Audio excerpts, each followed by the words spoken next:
This is the Eat Well, Think Well, Live Well podcast. I'm Lisa Salisbury, and this is episode 113, What to Do When You Overeat. Welcome to Eat Well, Think Well, Live Well, the podcast for women who want to lose weight but are tired of counting and calculating all the food. I'm your host, Lisa Salisbury. I'm a certified health and weight loss coach and life coach, and most importantly, a recovered chronic dieter. I'll teach you to figure out why you are eating when you aren't hungry instead of worrying so much about what you are eating. Hey friends, today we are going to be talking about what to do when you overeat. Notice that right off the bat, I'm not saying if you overeat. There is no one in the history of ever losing weight that loses all their weight without overeating sometimes, especially when you are first learning to trust your body and trust yourself around food again and giving yourself permission to eat all the foods and use the hunger scale. Sometimes you're going to overshoot on that. Sometimes when you're first practicing with the hunger scale, you'll overeat and you realize it after the fact when your stomach is feeling uncomfortable and you think, oh, okay, that was too much food. But more likely, it's going to be a couple of other things. You might be in some habit eating still and just automatically dishing up the same amount or automatically finishing what's on your plate without paying attention to the body cues. And that results in an overeat. And then other times you'll purposely overeat because you were feeling sad or bored or stressed or some kind of way that was challenging and you used food to manage that emotion. Totally normal. Obviously, we're trying here together to figure that out, but just because I tell you how to manage emotional hunger in one episode sometime doesn't mean you're going to just always do it perfectly every time after that. Even clients that work with me are still learning this, so please don't expect perfection just because you've heard me teach you about how to manage cravings or feel your emotions instead of eating over them. You will overeat, and that's what we're going to talk about today. So we need to talk about what to do after these inevitable overeats happen. Because without knowing you individually, I can pretty much guess what the internal dialogue is saying. You're thinking, you're never going to get this. You're never going to get it right. You'll never lose weight. You probably should just go back to counting macros or doing keto. Allowing all foods and using the hunger scale is hard. You might even let your thoughts attack your body. That would sound like something's wrong with me and I'm just always craving chocolate or chips. This whirlwind of meanie Matilda thoughts is not going to help, right? Let that girl go. And by the way, if you have a name for her, that mean girl in your head, it's much easier to tell her to beat it. So I like meanie Matilda, but you may just call her Karen or Diane or Crazy Aunt Sue, whatever. It doesn't matter, but it is kind of fun sometimes to have a name for her. When we get in these thought spirals after an overeat, one of two things typically happens. You either go into increased restriction, which we know will just lead to another overeat down the road, sooner rather than later usually, and we get into this never-ending restrict binge cycle. No fun. Or you throw your hands up in the air and say, screw it, I've messed up all my progress now, so I might as well eat the whole pantry this weekend and really live it up until Monday or until next week or until next month. That's not going to help you either.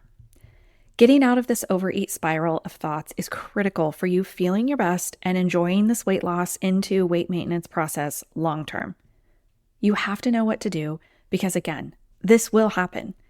Either accidentally eating too much, the proverbial my eyes were bigger than my stomach, or intentionally overeating because of enjoyment or compensating for those negative emotions.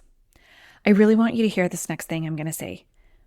What you do after the overeat is way more important than the overeat itself. This is like how in my intro I say I'm trying to help you figure out why you're eating when you aren't hungry instead of worrying so much about what you are eating. This is the same thing with these overeats. It's way more important to figure out what went wrong or what happened rather than worrying about what was eaten. So if you overeat one dinner a week, it's not going to actually ruin your progress. But if you overeat that dinner and then let it spiral into the weekend or restrict harder and end up binging again, that behavior over time is what is going to keep you from progressing on your goals. So I'm going to give you 3 guidelines to use in order to process this overeat. And stay tuned because I've got a special freebie that goes along with this episode and these guidelines. Number 1, I want you to reflect on the situation without judgment. What happened exactly? Without using any of those Meanie Matilda words, right? I don't want any name calling at this point. We want to use our higher brain for this part. We want to not be in judgment. What did you overeat with? What was the actual food and why? Did you have anything happen during the day or anything you were thinking about that was distressing? Were you celebrating something? We don't always overeat in response to a negative emotion. Maybe you were not paying attention. Were you on your phone and just eating on autopilot? I don't think we're always overeating due to stress or depression. There are lots of emotions that come into play here. So really think through how you were feeling ahead of this or during the overeat. Reflect on that.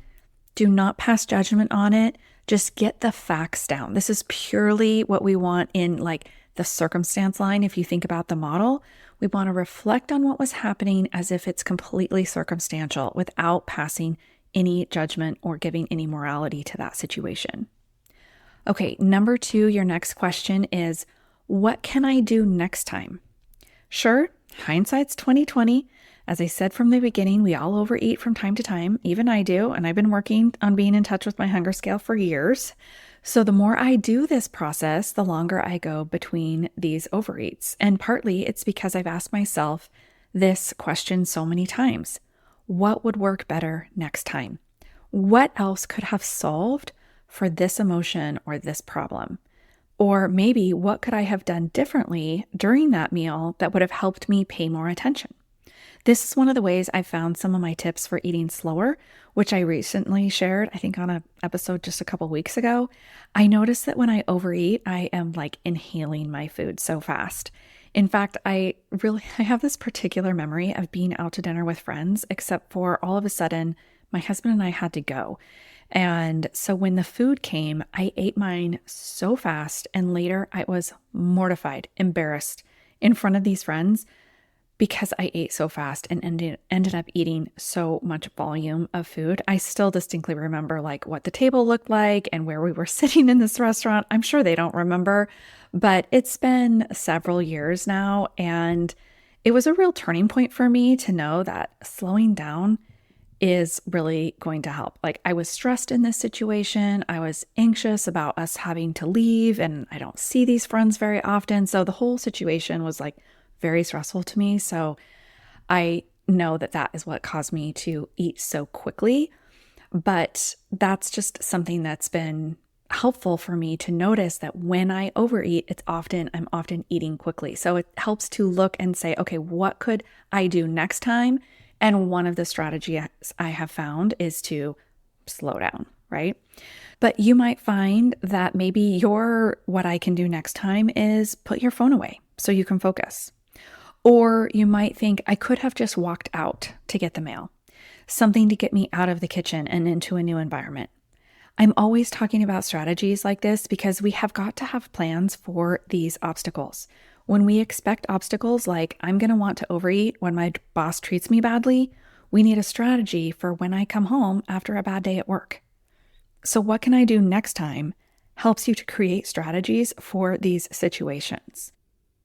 Okay, and number 3, lastly, is how can I let this go now? We want to move on. Remember, if you restrict because you overeat, you'll just overeat again. And if you go into that 3-day, screw it, I don't care, that's not going to help either. I want you to think here about the very next bite strategy.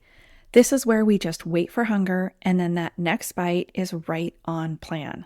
That's it. My clients actually do really well with this, and they find they stop those 3-day full weekend screw it cycles. They notice that they move on from their overeats easier and easier by using this very next bite strategy. I have had several clients come to sessions and say, yeah, I overate like Friday night, and then I totally recognized it, and Saturday morning I was right back on plan with one of my go-to meal breakfasts. It was no big deal. My weekend wasn't ruined. I had a great time. And so it's just time and time again that I notice that getting back on plan at your next meal is absolutely key to this moving on.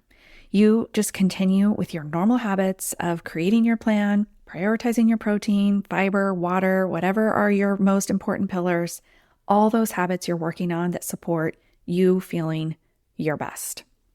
Now, if you've been listening to this and thinking, I should have written down those questions, I've got good news for you. I've pulled the Write It Down and Move On worksheet out of my client workbook, and it's available to you for free as a downloadable PDF in the show notes of this episode. There's actually 5 more questions on the worksheet to help you process through these overeats. This is what I consider like a guided journaling page. It's less of a homework worksheet and more of just a way to get those thoughts out and to journal in a way that's a little bit structured and process these overeats. This is one that you can print out and just do again and again if needed. Each time you have an overeat, you want to do this so that you can develop different strategies for the different types of overeats you may be experiencing. If you are finding that you aren't able to make a dent in the number of overeats you are having, that's when it's time to get some extra personalized help from me. That's what coaching is all about. I help you see where your blind spots are. I help you figure out what isn't clear to you with your weight loss. So stop being confused, stop beating yourself up after an overeat, and get your free coaching call scheduled with me. Link is in the show notes. And hey, while you're in those show notes grabbing that freebie, scheduling your call, why don't you scroll a bit farther down and tap that 5-star rating and leave me a nice review? That would make my day. Have a great week, and thanks again for listening to the Eat Well, Think Well, Live Well podcast.